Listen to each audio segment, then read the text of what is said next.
Hi, Helena. Hi, Adam. And hi to all of our listeners. We have got an amazing guest for you today. But before we introduce them, Helena, why don't you tell us a little bit about yourself? My name is Helena Dix, and I am an international opera singer. Some people call me La Dix, Queen of the High Notes, but that's just my mum. I love to travel. I love seeing the world. I love cooking, walking my dog, and of course, as we often do on this podcast, having a good old laugh. And my name is Adam Miller. I'm a former opera singer turned producer, writer and director. And Helena, you and I have had the great opportunity to work together in lots of different capacities over the years. But enough about us. Helena, who have we got on the episode today? Well, today we have a very special treat, and that is author of Opera Wars, Caitlin Vincent. Now, Caitlin approached me when she started writing Opera Wars to give her some inspiration and tell her some operatic stories. So I'm especially thrilled to welcome her to the podcast today. Yes, Caitlin Vincent is an award-winning librettist, trained vocalist and long-time opera insider whose new book, Opera Wars, Inside the World of Opera and the Battles for Its Future, takes us behind the curtain of one of the world's most passionate and contested art forms. Drawing on her own career and wide-ranging research, she explores the big pictures facing opera today, from the type of music that gets performed to representation and who this art form is really for. It's smart, it's provocative, and it's written by someone who truly knows the industry from the inside out. Now, we pick up the conversation while Caitlin, Helena and I are chatting about tricky goodbyes and how we say goodbye to all of our guests. If that sounds like it might be interesting to you, then listen in.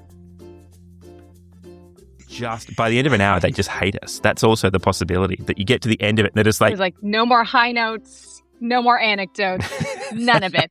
That's it.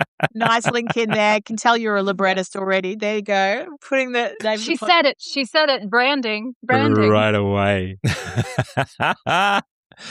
I know, like I was saying, I really feel like I know you, having gone through your book, which is glorious, by the way. It was so enjoyable. Thank you, Adam. Oh, that means so much. Thank you. Oh, no, it's really sincere. And I'm going to be brutally honest, up front, opera singer here, I went, who is this book going to be for? Because if it's going to be just the basics of opera, I know that stuff. If it's going to be kind of detailed, nerdy stuff, well then, sure, I might enjoy it, but who else is going to enjoy it? But what I love is that you found this balance of, for an opera nerd like me, it is incredibly engaging because even though there's stuff that I know and I've studied, can skip. You know how a rehearsal runs. Yes, but even so, the way you tell the story, it feels like this beautiful, there is beautiful narratives of what rehearsals are, and it made me remember it lovingly. And again, we'll get into this later in the chat. I recognize that there's clearly some trauma attached there along the way, but it felt like a love letter to the industry, and I just went, this is it, and it's an industry that Helena and I love. So it felt so nice to have someone else talk about it so honestly in so many ways, but lovingly in so many others. It's love-hate. It's love-hate. Like, clearly I can't stay away, but so it's like part expose and part ode, because I do love it, but I also am burdened by it in many ways, like many former singers and librettists and composers. Like, we all have baggage with the industry, but it's still, the art form can be such a magical thing. Oh, yeah. Not all the time, but it really can be. So I'm so glad, because I do feel like I wrote the book a little bit for myself. I wrote the first 5 chapters without even having a book contract. I was like, I just need to kind of get this out of me. It's a little bit like the Harry Potter scene where Dumbledore is kind of pulling out the memories and depositing them. I was like, I need to expel this and put it on the page. So it's just really gratifying that people are responding to it, and they respond really differently depending on who they are. So the newbies, like the non-opera people, are like, it's so delightful and it's so entertaining and what a great beach read. And then the opera insiders are like, God, it was brutal And I was traumatized again by the audition story. So was I I. got so depressed. Oh, when you were talking about the audition things, I could feel breath rising. Yeah, I'm like, no. Brought back memories, that's for sure. You've just recently been over in the States, haven't you? Because the books just come out in the States. And I was following all your socials with such delight, looking like it was such an awesome trip over there. Did you have a great time, and how did the launch go? It was really fun. Yeah. It was really fun. So it was out in the States, it's out in the UK now as well, and they've responded really well. But the mini book tour was really fun because I was going back to see a lot of old old opera singer friends and opera people that I haven't seen for 10 years since I moved to Melbourne. So it was a lot of, some of it was weird. It's like, oh my God, this is weird. Last time I saw you, we were talking about like what our 5 arias were going to be that season. Oh, wow. But it was really great, and doing, it's a performance though. So I was doing these book events, and I was like, oh gosh, I feel like I need to warm up. Like, should I go do a siren in the bathroom or something? Like, I don't feel like I'm prepared. I was like, Yeah, in the just a little bit. It can't help it. And then of course the costume. I was like, well, what costume? What's my audition outfit going to be for this book event? What's the brand that I'm presenting? Once a soprano, always a soprano. Right? Well, now I need to know what you went with. I mean, was there a thing? No, it really depended on the audience. So when I was in DC, I said, okay, well, I got to wear a suit because I'm in DC. So I'm going to wear kind of a slightly glam suit. And then when I was in New York, I knew I had to be a lot cooler than I actually am. So I went for, a monotone, matching forest green skirt and shirt. Anyway, again, very soprano-y, but it's a performance, right? Oh, yep, fantastic. True. Actually, it's funny because my in a completely different like path of life, but my brother recently released his first book, and he's done like talks and book tours and stuff with Simon and Schuster, and they've got him doing that. And he said to me the same. Like, he started as a barrister, in the court of law, and when I was a little girl, he always used to say to me, "It is like a performance." And so everyone says, "Oh, you guys are so different, like such different." Like, he's like, yes and no. Like there's parts of it that are similar, being in front of people. And he's amazing at that kind of stuff too. Well, you talk about the soft skills. Like, there are the skills, people are like, oh, well, you're not going to be an opera singer forever. What could you possibly do with a degree in voice? Or even now, and my husband is the same because he doesn't sing anymore. I mean, I use all those skills, performance skills, schmoozing with donors, collaborating, dealing with difficult colleagues. Like, all of that comes from the training you get in opera. So 100%. I'm always like, yes, this is useful. We're learning incredibly how to do lots of useful things, not just singing high notes. True. Yeah, and will become even more useful going forward as we start to see AI start to pick apart at the knowledge industry. It's so many of these, we call them soft skills, but the reality is, they are human skills. Yeah. They become more important around that critical thinking and around how you engage with material and how you interact with humans on a personal level. That's the stuff machines can't do, don't do, won't do. Yeah. So yeah, you're right. You do build so many skills out of that. It's great. Hey, look, for the benefit of our listeners, I'm guessing that you will have, having just done your book tour, developed the elevator pitch about the book. Do you want to just give us the elevator pitch? So, yes, absolutely. Opera Wars really came out of me grappling with my own ambivalence about the opera industry as a former singer, as a current librettist and lyricist, as an opera researcher, as someone who used to run a little grassroots opera company. I have had lots of experiences and exposure with different aspects of the industry. So in this book, I was just trying to wrap my head around the messiness of the field and all of these pressure points that I had encountered in so many aspects of my relationship with the art form. So what I did is I divided the book into 8 battlegrounds so we could really dig into each of those tensions. So the tensions that we find around historical scores, and what do you do with a work that was written 250 years ago and is a reflection of that time? What do we do about staging and casting, and who is allegedly the right look to play a certain role? What do we do about abusive rehearsal rooms, company finances, all of these pressure points that are really, they're cumulative. They don't exist in a vacuum. They all intersect. They overlap. It's a bit of a snowball. Yeah. So when you're talking about a singer's career, you can't really understand the intricacies of that without also understanding the history of opera, where it's come from, who's historically been cast, why directors do what they do. So that, and thus suddenly we have the book. But I wanted to make it funny because we have plenty of books about opera that are not funny and are 800 or 900 pages and require a master's degree to read. So I thought, let's push it off the pedestal. Make it accessible. Yeah. Let's make it accessible. Let's have some tenor jokes.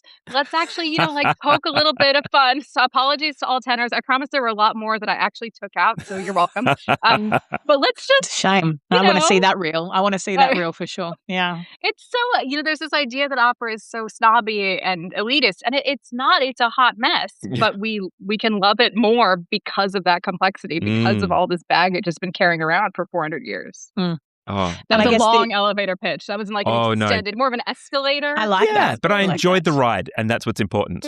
And I guess a lot of the power, all those things that you're talking about, as a whole, over time, we've seen so many different trends in opera, and some have come and gone, and some have stayed around, and some people feel fiercely about them, and other people are like, well, let's switch it up. And there's, as you said, there's such a divide between that. I remember when I was kind of not sure which path I was going down, and I did my postgrad in England with Adam, and kind of came out of the academy and had this voice where people had really different opinions.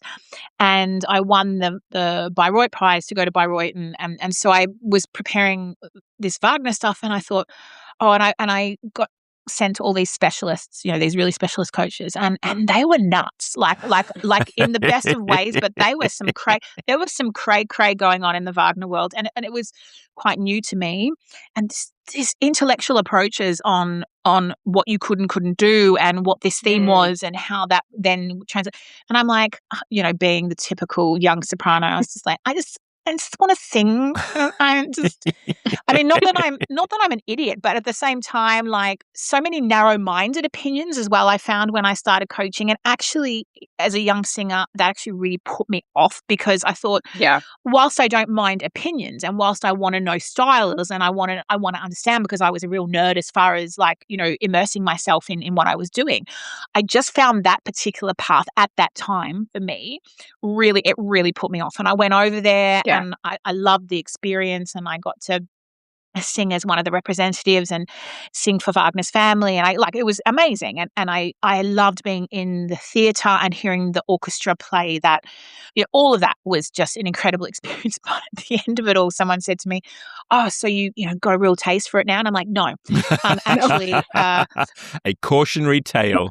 I'd really like to avoid it for a little while at least, because these people be cray. These people are because I was really seeing some of the most notorious minds and specialists, because I had access to them in London, and then obviously in Bayreuth as well. And I thought, what an experience. I want to throw myself in and do it. And it came out being like, whoa, okay, this is like a cult.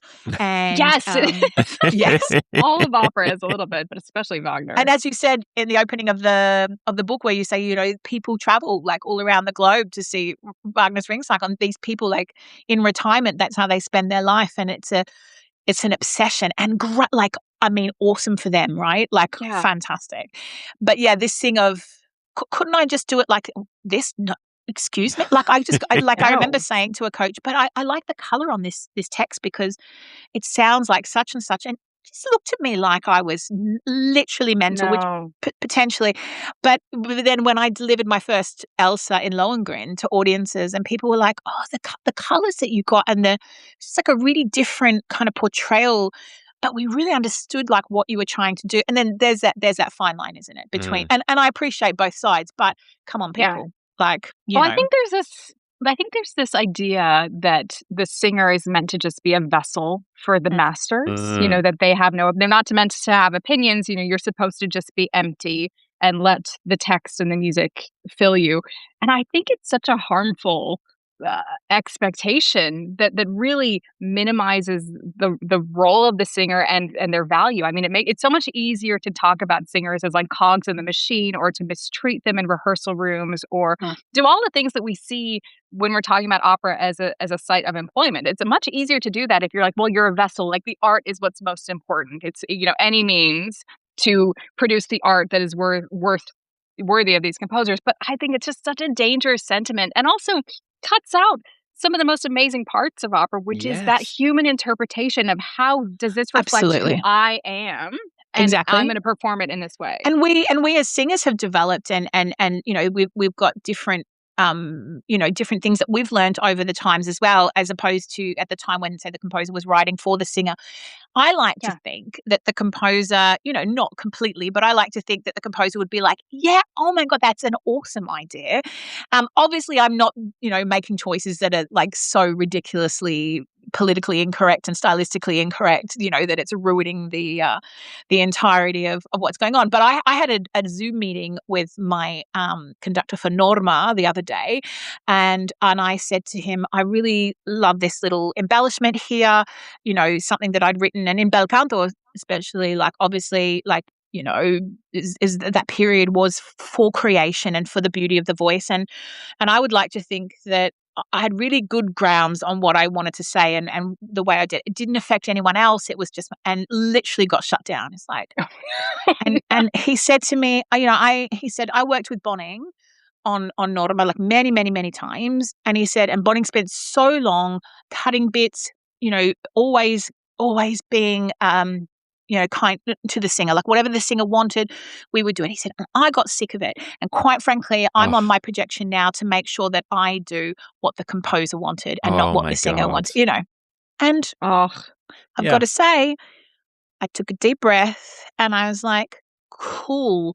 Well, I'm still going to do that. And so, and I've got, I'm making a choice for a reason, and it won't affect you. And he's, well, I'll think about it. Oh, thank you, Maestro. So kind. So good for you for standing your ground. Yeah. Yeah. But yeah, Caitlin, as you say in your book, we don't know the composer's true intentions through it. There are so many opportunities to interpret it. That's right. Exactly. I do kind of spend a significant amount of time trying to poke holes in that particular argument of like, we must be faithful to the original score, because it's not like an Indiana Jones artifact that we have where like, this is it. This is the preserved score. This is exactly what it was meant to be. And even if we did have that translation to performance, we're talking about two completely different genres. We're talking about something written that's in black and white or parchment, whatever. That's right. And then something that's being performed. So you can't control it. And also, why would we want to? Why would we want to lock it in time? Limit the creativity of the modern day interpreters? Yeah. I mean, and this is where I'm always in favor of, Regi Theater, forgive my American accent, Regi Theater productions, even though I don't always like them, because that is the third prong of opera. It's the text, it's the music, and it's the staging, which includes the performers. And that means that director should be able to have some creativity in how they choose to co-author that work. It really is. It's a co-authored form. Also, that's the point of art, isn't it? To like to disagree and to have tastes and to to walk away having options, not just the same thing all the time. And I'm the same. Like some of it, I'm like, what? But at least it makes me think, and it's something different. And hey ho. It's lovely to be surprised. When I go to the theatre, I enjoy being surprised. It was something again I noted in the book where you talked about.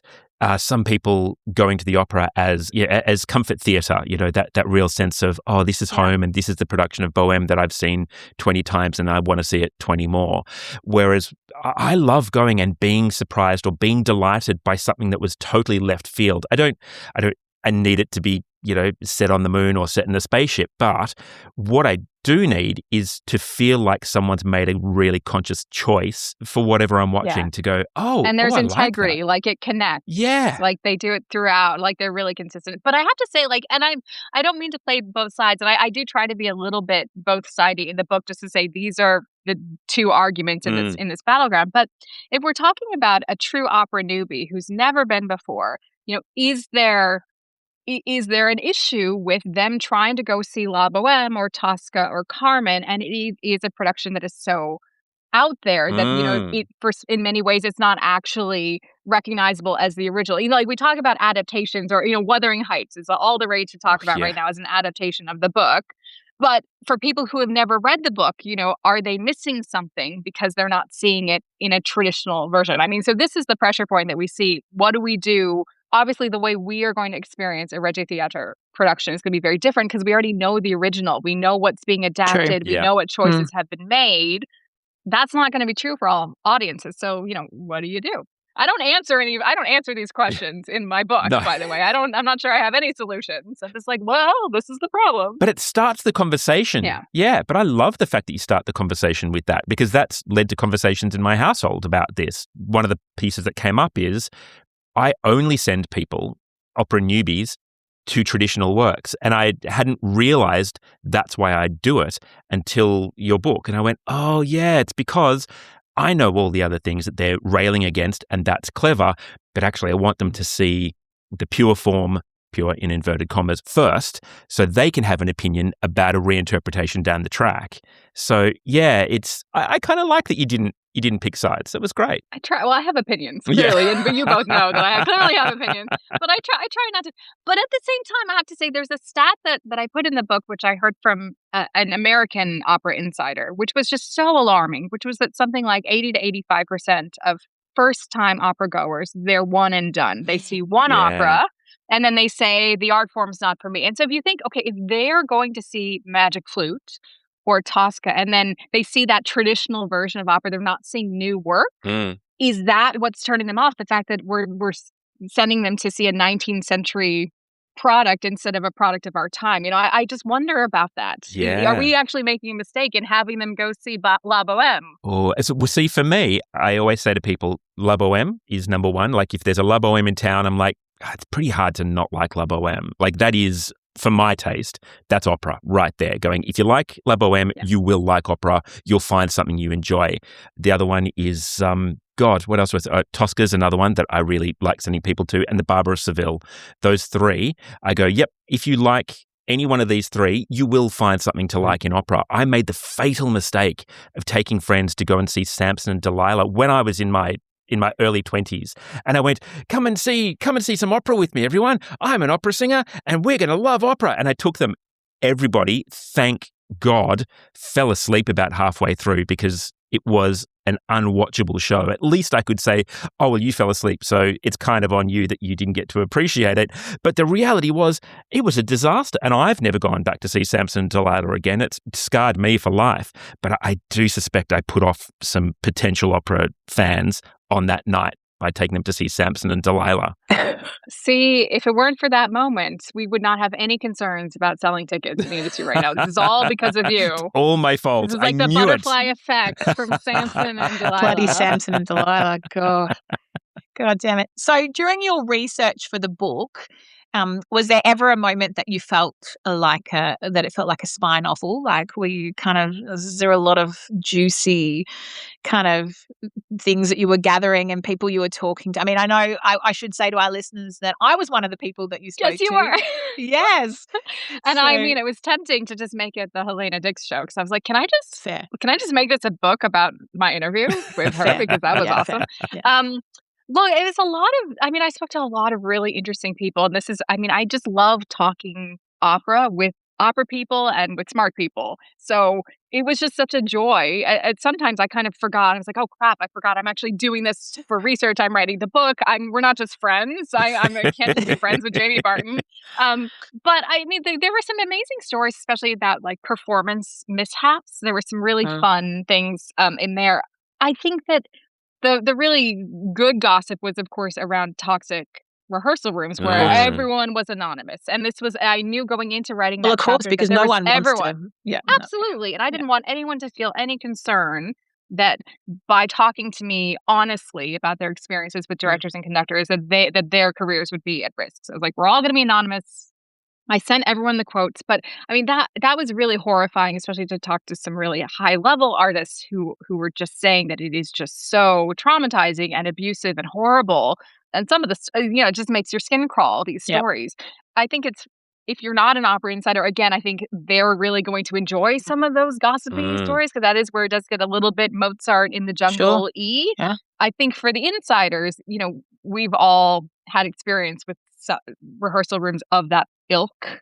So I think that's where it's an icky feeling, a little bit of that knowing smile and be like, well, maybe it shouldn't be this way. And that's one takeaway that I hope people have from the book is it doesn't have to be this way. It shouldn't be this way. And I do think for singers. Yeah, I do think that with the timing of your book comes, there are some changes happening. I find, like, as a singer working on an international platform in the industry, people are starting to talk more candidly and more openly about things. And even, maybe not so much, on a public platform or in print, but certainly to each other. And I've seen that real trend in colleagues, like Jamie, like the lovely Miss Gerke, like where, people like that who are very open and we've all become, a community together. Whereas I think maybe, say, I don't know, 5-10 years ago, even though we were all friends, you wouldn't kind of talk about it because you weren't sure who was connected to whom, and whereas now there is a little bit more of a kind of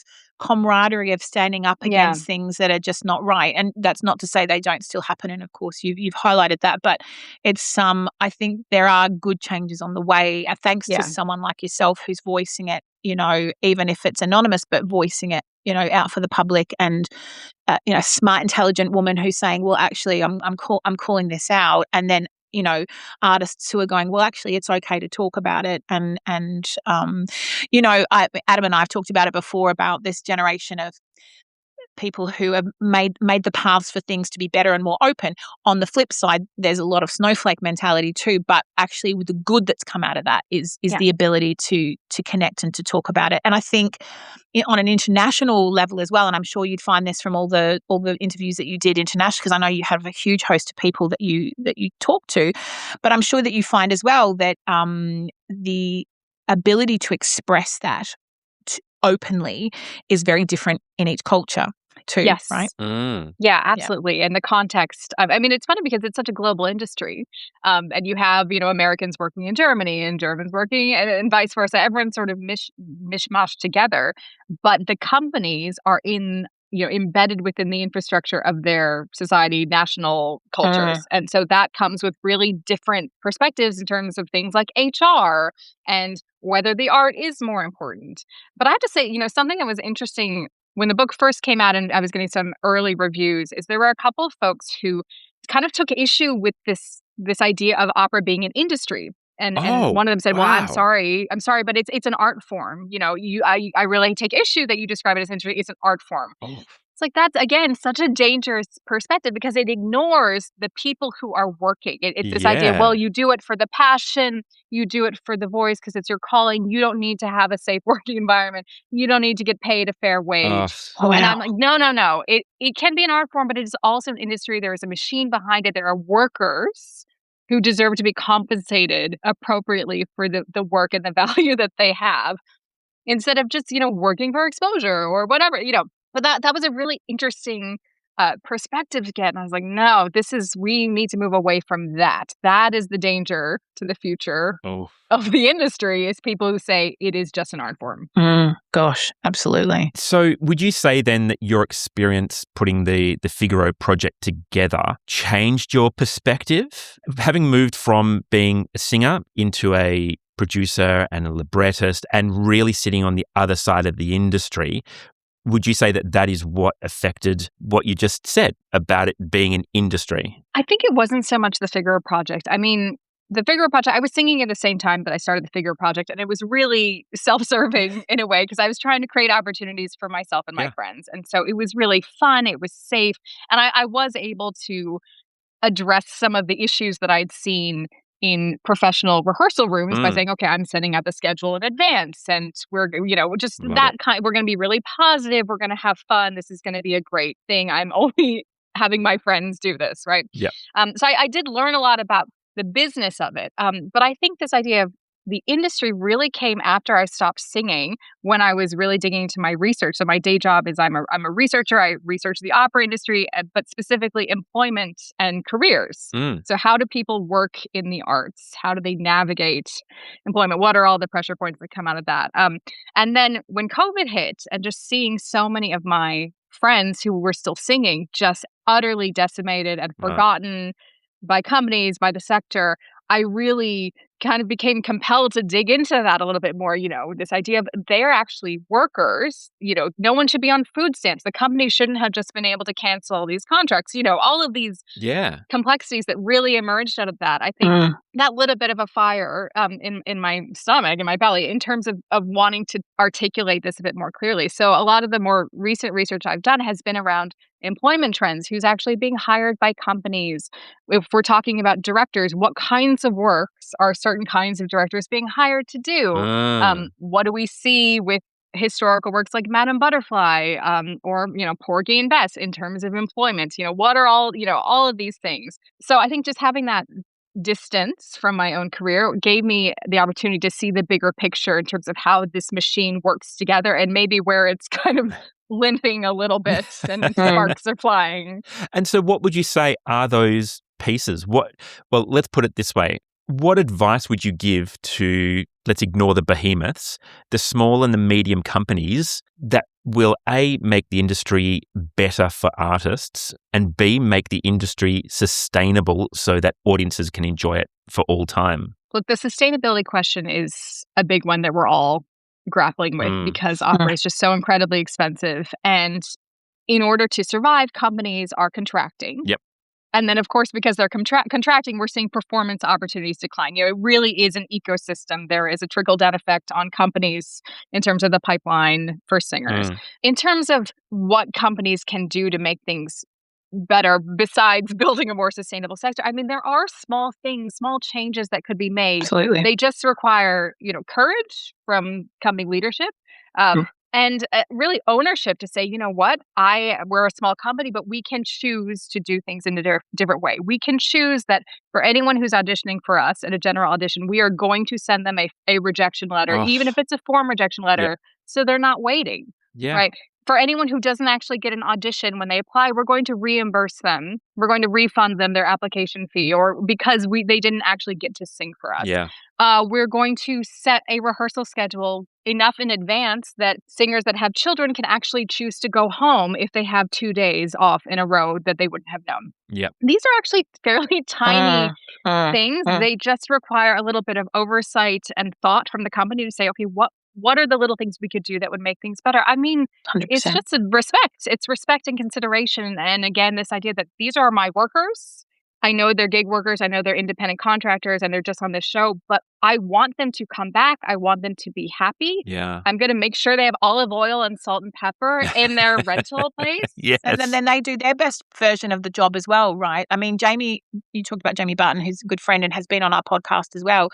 Jamie and I were talking recently about a smaller company that she was working for, and she said, Helena, I couldn't believe it. They actually gave everybody money in advance. I think she was doing some training with them from young singers. And she said because they were young singers, they contracted them, they gave them some money in advance so that they could get there, so that they could set up their digs, so that they could do all these things. And we were talking about this the other day, and I talked about it very openly on my social network about a month ago. And I was saying, heads up to South Australian Opera, who I'm going up to work for, who offer a show fee up front to all their singers.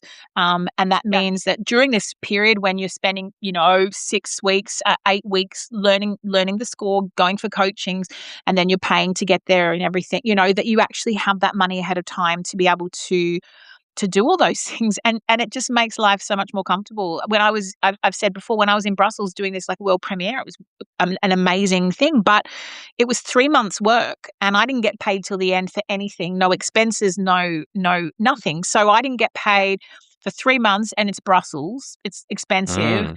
Airbnb, flights, trains or whatever, groceries, everything. And you kind of get to the end of it, you're like, oh my God, you're like, everything has to be planned ahead. You might come out with some money on a contract, but you're always having to put that away, knowing that the next contract you won't get paid to the end. And in the old days, we would get paid for rehearsals, and now we don't. Anyway, I was talking about that on socials, and people, the public were like, what? You don't get paid for rehearsals, wow. I mean, at places like the Met, where the unions are still very, very prevalent, then you do, and it's fantastic, but it's rare, Well, it's inconsistent. It's inconsistent. You can't count on it. It's precarious, but those kinds of things, I mean, we could look at companies could look at that. And then who are they choosing to hire? Like, there's no excuse for a company to say, oh, well, there were no women directors or women conductors available. There were no people of color who could possibly have directed this, Like, no, guys, come on. Like, no, we're well past that. Because some companies are doing it, and you can see it from their leadership when they choose to commit to those sorts of things to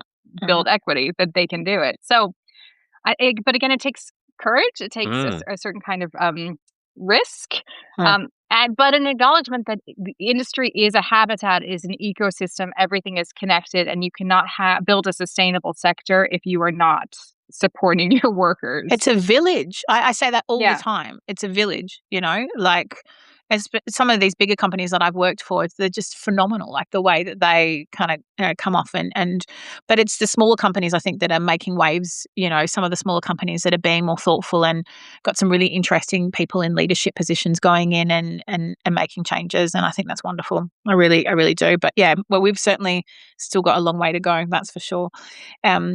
My question is, opera feels like velvet curtains and high notes, not international conflict. But your book argues that behind the arias that there's a battle for global influence. And so my question is, how did opera become a diplomatic weapon in your eyes? Oh gosh. That's a hard question. Oh my gosh. Because that's something I was briefing things and I thought I think, when you're a singer and you just like head down and going for it, I think you just don't consider these things. And I was like, wow, that's really quite interesting.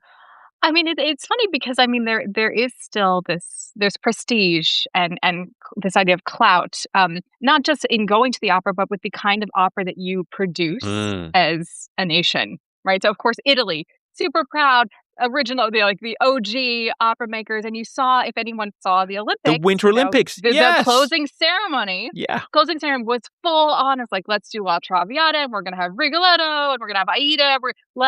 And that was really a demonstration of their soft power, right? If we're talking about this in terms of political diplomatic language, they are presenting a very particular image of themselves to the world. They are trying to persuade the world to think of them in that way, and opera was a big part of that through the Olympic ceremony.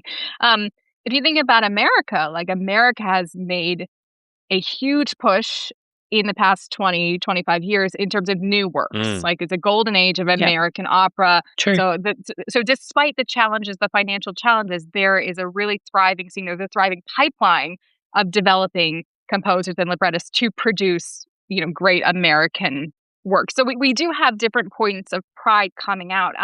But they're not necessarily working together, these national sectors. We don't necessarily see a lot of overlap beyond the old chestnuts, like beyond, so everyone worldwide, they're probably doing Bohème and Aida and Carmen. But the newer works, the ones that are more innovative, that are maybe pushing the art form forward, a lot of that is still very siloed, depending on where you are. And I do think that's a bit of a missed opportunity. I think we could see more collaboration there. I feel like I didn't really answer this question at all. But did I answer it at all? I don't know. What was it? How did it become a diplomatic weapon? Yeah, no, it's I reckon you answered that. I'm gonna pay that. Good. Well, that's good. Done. We're going to give you 10 out of 10 for that answer on the essay. I like it. That's how we're marking it. Artistic it's human excellence, right? Opera. Talk about it. It's an AI-free zone. Oh, yeah. It is the Olympics of art. Yeah. And it is that total work of art, which are going back to Wagner, right? Yeah. When it all comes together and it is this elevated thing. And I do still think that has significant value. And I think that's recognized enough that governments are still funding it and donors are still funding it. Even though everyone's like, but it's dying. It's irrelevant. I'm like, get out of here. No, it's not. Stop your fear-mongering. You talk about the new works that are coming out of the States. Do you think that, and this is a slightly leading question, do you think that does leave space to retire some of the more problematic pieces? I really enjoyed, again, in the book, you opening the conversation about people who bend over backwards trying to shoehorn acceptability into deeply problematic works or deeply problematic interpretations of works. And the conversation being, well, maybe these operas don't need to live. There are so many other great pieces that are being pushed out of the way because we keep rehashing not just difficult, but really deeply problematic works. So do you think, A, there is space? Because again, you sat on the fence in the book. Do you think there is space to push out some of these works? And if so, which ones? I think it's a challenging proposition just because so many of the works that are challenging, the reason why they've had such staying power is because they still are reliable ticket sellers. Yeah. If we're talking about Carmen, gender-based violence, talking about Madame Butterfly, lots of cultural appropriation, Turned On, all of that. Aida, even a little bit. It's difficult to retire them because the companies still need them, and they are thinking about the economic bottom line, right? They need those bums in seats, and those works bring them in. I think that there's also, at the same time, a case to be made that if they require so much effort to be able to put on a production of Madame Butterfly without causing a media firestorm. Like, it's so much work. You got to think about the casting, you got to think about the staging, you got to think about who's directing it, and how are you going to. So you do say, well, is it actually worth it? We could salvage this. Let's do a concert version. We can do the music. There are ways to do it. But I think also it's important to remember that for the majority of opera's existence, it was framed around novelty. Works were being newly written all the time. It's only in the past 150 years where we've really gotten stuck with these 20 or so greatest hits being done over and over and over and over again. That's not actually what opera is. It has always been a dynamic, evolving art form. True. So my hope is that we get back to that. I still think that it's important to know where the art form has come from and to produce a lot of these great works that are a product of their time, and we can recognize the value that they have in that way. Yep. But there's, if the shark doesn't move forward, it's going to die, right? We have to continue to create new works and support new creators. Otherwise, there's no future. Yeah. And I think also that for the average person who enjoys going to maybe an opera or two a year,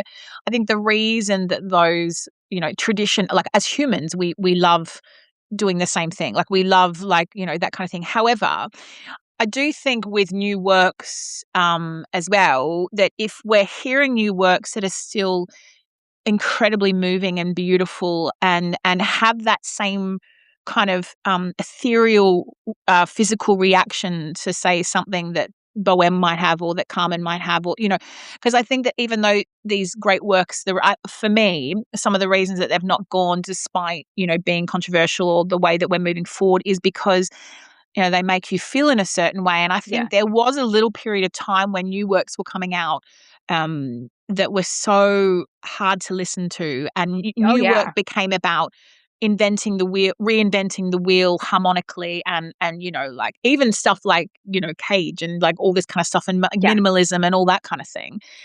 And so I think that put a lot of people off. Like, you hear the word modern work, and an average person would be like, "Oh no, I don't want to go and listen to." Don't make me do it. Don't make me. Yeah. So I call that chirp burp fart music, which I That's love. Kind of the joke that my God, I love that. Right. No, absolutely. But that is a stigma. That's also a stigma. Like, they're not. It's not going to actually make your ears bleed. But I think that there is. Speaking of more stigmas, there's often a stigma against accessibility when it comes to work that's being written right now. There's this idea that if the audience enjoys it, if they can leave actually humming a tune, if they can recognize themes, that means it's somehow been dumbed down. Which is I don't know where that has come from. I don't know if that's a particular conservatory training from composers. But it's this thing of intellectually reinventing the wheel all the time. Like, oh, we need to do something different. Well, no, actually, at the heart of what opera is, it moves you, it makes you feel physically, emotionally something. And really, at the end of the day, humanity hasn't changed that much over time. I mean, we have, and we've evolved in a wonderful way, but beautiful singing and great music still affects you in the way it will have affected anyone. And I think composers and librettists but it's coming at it from as you are a wonderful librettist as well, and telling new stories and things that people can really relate to and feel connected to. And I mean, opera was always to get out of your reality and be taken away, for a certain amount of time. And if we can still be doing that and still feeling the beautiful music, then I feel that, that's certainly some kind of success form, For those people of our listeners who don't know what a librettist is, can I ask you to define, so are you the screenwriter of opera? Is that your job? Kind of. So if we think about, so maybe musical theater can be a useful comparison. So in musical theater, we have, there's the music. So who wrote the music? There's the book, which is what people say. And then there's the lyrics, which is the words they sing. Now, the only difference in opera is that the book and the lyrics are combined into one role. So when I'm writing the text of the aria that you're singing, Helena, but I'm also writing the equivalent of dialogue. So sung recit or sung conversation between characters that moves the pacing along. In addition, I'm writing the characters. I'm coming up with the plot, the backstory, all of the drama, and everything that's said. And then the composer sets that, and we work very, very closely together. Ideally, we work very closely together. Those are the operas that are the best. It doesn't always happen. There is a little bit about the challenges of collaboration in the book. But it's interesting because as a librettist, I often feel like I'm actually a little bit old-fashioned because I do draw on the precedents of the past. So, I look at how Mozart did that brilliant, duet to trio to quartet to quintet in The Marriage of Figaro. I'm like, okay, how can I use those tools but in my own way? So I do write standalone arias. I write standalone trios, and I have very clear recit equivalent, which some librettists don't. Some of them are more experimental. But I like telling stories, and I think that's important. I think we need more of that back in new opera. Cool. Very cool. Without naming any names, what are some of the challenges that you've had working with different composers as a librettist? It's basically like a romantic relationship in a way. It's a creative marriage. Okay. So like any relationship, you bring the baggage from your past composers to your relationship. And you have to get Who to know hurt each you? other. There's exactly. Truly. I'm like, well, my last composer did this.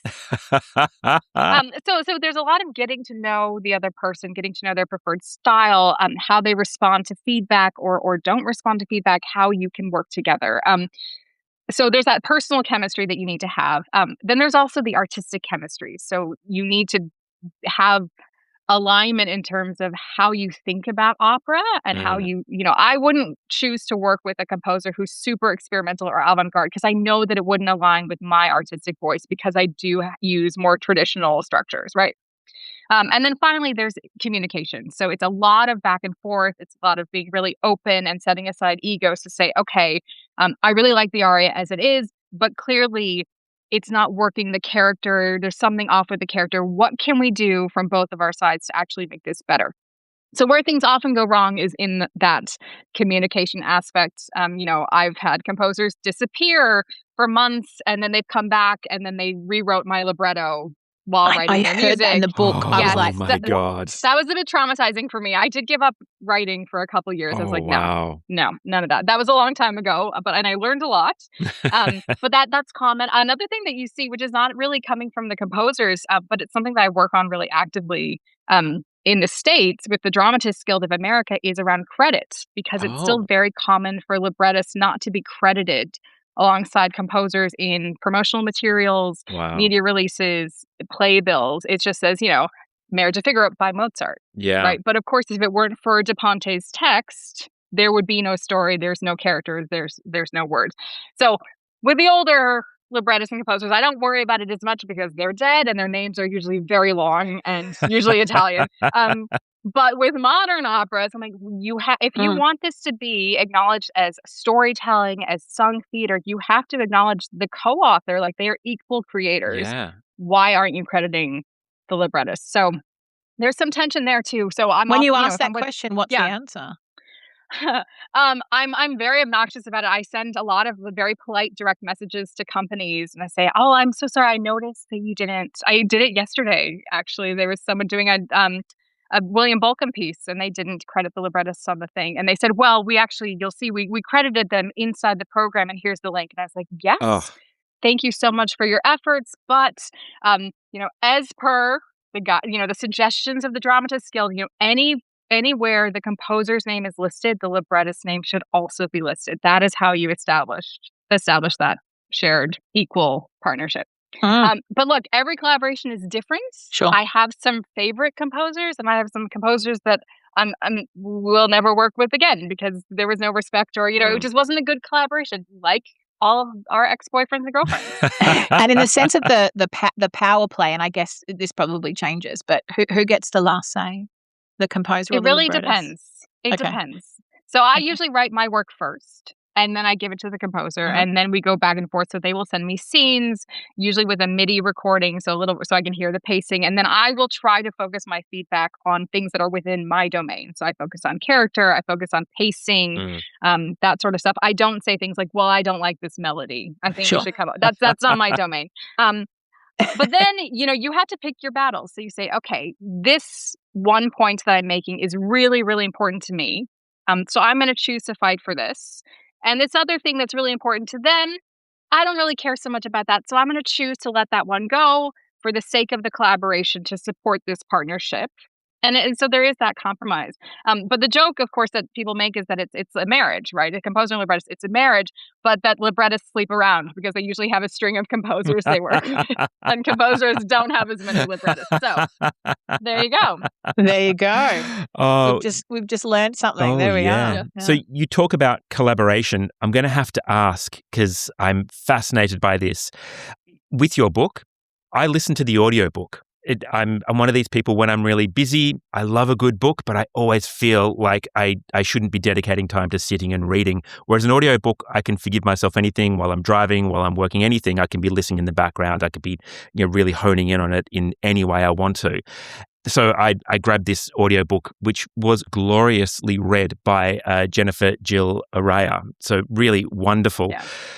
Why didn't you read it? Because speaking to you now, I'm like, you're a performer. Why? I wanted to hear your voice in this. Yes. I wanted to, Ooh. and I did ask, but the problem is I live in Australia, and my publisher is a US-based publisher, and that's where the recording studio was. So it was a matter of, they said to me, we can't fly you to New York to do this recording for a week. So, that was disappointing, but I did audition the voices. And so I was able to choose from 6 and say, these are my top 2, and here is why I would like them. So she was my top choice because I thought, first of all, she kind of sounded like a light lyric soprano. Yeah, well, She's sounded like a little bit subretti. Yeah. I was like, okay, kind of sounds like me. Yeah. I thought she could deliver a She's tenor quite joke. sassy. Yeah. Yes, I need someone sassy who could do a joke. But what's interesting about this is that unlike my academic writing, which is, of course, very dry and dense, like academic writing is, I wrote this book as if it were a libretto. So in terms of when I was structuring it, when I was putting the words together, there's a real focus on pacing. I read it aloud like I do with my librettos. Oh, that's great. It's all about sort of the vowel, the language. And so I knew that she would be able to deliver it in that way. So I'm really happy with how it turned out. But yes, it would have been nice to do it myself. But as you can tell, I speak very quickly. And with sometimes violent swings of inflection. So Violent probably swings. better. It might have been tricky because I do love to listen to it on 1.5. So that would have been really tricky if you'd gone fast. I would have had to. You can just imagine all the hand gestures behind the scenes. Can you tell us about the very first time that you ever heard your words sung and what it was like for you? I mean, was it quite transformative, or did you find yourself like a typical singer being quite picky on like everything, like, every little thing, God damn it, or did you actually just sit back and go, this is pretty cool. Like, I'm pretty awesome. This rocks. I'm trying to think of when the first time was. I mean, it was probably back in my first opera that I wrote was one that I sang in myself. So, I mean, that was, because of course that's why wouldn't I? I just assumed I could write a full-length opera, and that'd be my first one. It was about the assassination of JFK, so nice light comic evening. And then I sang the role of Jackie Kennedy. So I do think of how I would sing it when I'm writing. I think about it from the singer's perspective. I think about the kinds of characters I was interested in, but I love hearing the different takes that singers have. I love hearing them in my words, so this idea of like, oh, they're just a vessel for me, not at all. Like, every performance with a different singer it's almost a completely different work in a way because of what they bring to it. But it is lovely to hear when someone delivers it well, or even brings out nuances that I never even imagined when I was writing it. But a lot of that also comes down to the collaboration with the composer. Like, if we are really closely aligned, then I can actually listen to it and enjoy it and say, there is nothing I would change in that. I'm happy that is such a reflection of what I hoped it could be. It's when that collaboration with the composer isn't so great, where I'm like, oh man, why did they repeat that word 5 times? That sounds so stupid. I never tell them this because I can't. Like, why is there 4 measures of music between this thought and that thought. They're the same thought. Oh, yeah. Oh, look, I have to say, we're kind of coming to the end of our time, and we really appreciate you coming on. And this has been incredible. There were like a million more questions that Helena and I both had because we bounced questions backwards and forwards because we kind of just nerded out on the book and how much we loved it. So there were so many questions that we have. So lovely. We might have to have you back another time to have this conversation. Anytime. I'll keep my answers shorter. No, we love your answers. No, don't do that. This is great. No, don't do that. So good. But before we let you go, we like to ask our guests a rapid 5 questions. We're wondering if you're up for our rapid 5 for 2026. She's definitely up. Let's do it. Okay. Let's do it. I'm sweating. I'm literally as you should. Thinking about it. Okay. Good. So you should I'm ready. be. Yeah. Enter the dramatic music here. Good. So what number 1, what is your go-to karaoke song? Probably right now, K-pop Demon Hunters, because it's still get out of town. That's great. Like Soda Pop, Golden. Takedown, Golden. Awesome. Any of those, but I'm terrible at karaoke. I was never a singer who could translate my technique to karaoke. I'm like, I don't know what to do anymore. So I'm more of a shower singer, but only when I know no one is in the house, because they don't need to hear that. Well, I'm going to have to take you out for karaoke now just to get you to prove that. Okay, question number 2. And I feel like your book is quite autobiographical, but if you were to have a second properly standalone autobiography, what would the title of your autobiography be? Patrons. Can't live with them, can't live without them. Something like that. It's something that I've been looking at because I'm doing so much more work as a librettist in my career. Over the past 5 years, it's really taken off a lot. I'm having to deal with a lot of patrons, a lot of people who want to commission me for things, and it is very interesting. And I feel a little bit like Mozart sometimes, just like whatever you want because you are wearing the crown. But it is a fascinating, that whole thing, that's probably another book. That's a very interesting dynamic between artists and the money. There's the next book. Mm. Oh, yes. That's great. Yeah. Oh, I'd read that book. All right. Caitlin, if you had to give a TED talk with no notice, what could you give a lecture on for 10 minutes with no preparation that's got nothing to do with what you do for a living? Oh, no. You thought it was easy for a minute, but no. Yeah. How to bake pies. Specifically fruit pies, American fruit pies with decorative lattice. I can talk a lot about that because I am a big pie maker, but not the Aussie pie. I can't do the meat pie. It's a bit different. Give me fruits and lattice and beautiful things. So I could absolutely talk about that. That's fantastic. Now I'm hungry. Oh, yeah. I love that. I love that. Okay. Question number 4. What is your most controversial, boring opinion? Okay, something where the stakes aren't high, but you will die on that hill. Oh, God, these are very difficult. I'm terrible at these. Controversial, but I will die on that hill. I don't like AI. I hate AI. Down with AI. Yep. There you go. I refuse to use it. I do not have it massage my emails. Like, no, I shall write this painful, horrible email myself using my own brain power. Damn it. I was going to say, as an author, as a writer, as a librettist, that feels right. That feels absolutely right. It definitely feels right. Yeah. Yes, it's so like the process. Why would I want to remove the process? That's where I actually come up with the good stuff, is in that editing and processing. That's what fuels you. Absolutely. Yeah, that's good. And finally, High Notes and Anecdotes is putting together a crime gang, okay? What skill do you have that we could use to rob the Louvre? Okay, so other than anxiety, I am an excellent list maker. I'm very organized. I could project manage the hell out of that. That's what we need. We haven't got a project manager yet. That's great. I can project manage it, spreadsheets, color-coded. Just don't make me do it because I'll get very nervous and I'll start chatting to the guards accidentally. That's okay. No, we need a project manager. This is fantastic. Okay, you're in the we gang. haven't got one yet. That's done. Excellent. Right. Awesome. We won't air this bit so that we can actually execute the robbery. Right. That's what's important. But now that we've recruited you, you're kind of committed. I'm just saying. Yes. Mum's the word.